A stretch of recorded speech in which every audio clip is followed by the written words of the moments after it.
Айдоого укугу жок бүтүрүүчүлөргө автоунаа берүүгө тыюу салынат. Жол кайгыл кызматтары унааны ижарага берген ишкерлерге кайрылып, окуучуларга унааны бербөөнү эскертет. Атайын кызмат муну менен жолдогу коопсуздугун камсыздоо, жол кырсыктарына калуулардын алдын алуу максатын көздөйт. Буга чейин анын кесепетинен өспүрүмдөр да жаракат алып, оор жана өтө оор кесепеттер менен коштолгон фактылар да катталганын белгилөөдө. Азыр келишет, биз албайбыз өзүбүз. Андай ситуацияларда биз да жооп берип калабыз да. Ошон үчүн биз албайбыз. Бизге келип айтышат албагыла деп. Анан эми башка машиналар өздөрүнүн машинасы менен чыгып атышат, биз ага жооп бербейбиз да. Ошо бизде келет. Бирок алышып биз албайбыз. Ошо запрет койгон, чыкпай атабыз. Мыйзамга баш ийип эле. Бирок ошого карабастан дагы баягы ижарага сурагандар же кошо айдап чыгып бериңиздер дегендер бар да, э? Бар. Бирок чыкпайбыз да. Турушат, бирок эч ким бербейт, ток өздөрү айдайт. Жок, ошо өздөрү айдап чыгат, айдоочу болуп, заказ түшөбү? Ошону сурайын деп атам да негизи. Канчадан берип атасыздар? Заказ түшөт абы?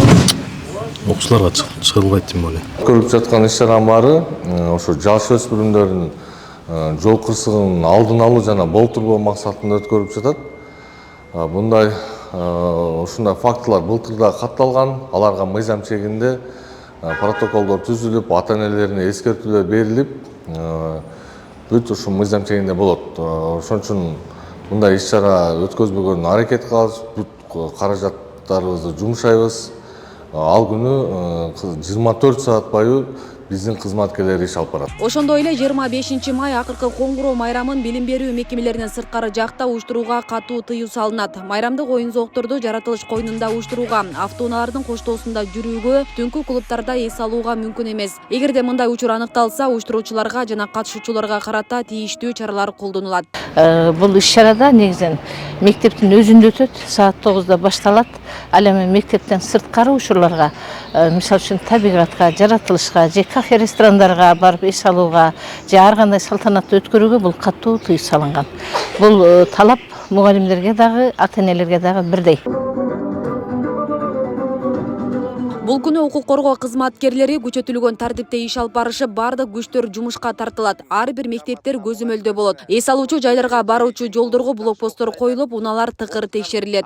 Жалпы эле өздүк курам боюнча 1000ден ашуун милиция кызматкерлери кызматка тартылган. Ошол мезгил күчөтүлгөн тартипте иш алып барышат. Кээ бирки тоо аймактарына блокпосттор орнотулушу мүмкүн. Ал эми окуучуларга эскерте кетүүчү жагдай, эгерде айдоочулук көлүгү жок туруп, атайын кортеждерди айдашып, ээрчишип, тоо коюнуна барып эс алууга тыюу салынат.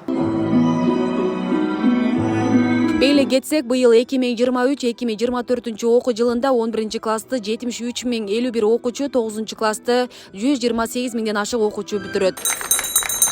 Асия Сыдыкова, Аскар Мамат Исаков, Регион телеканалы.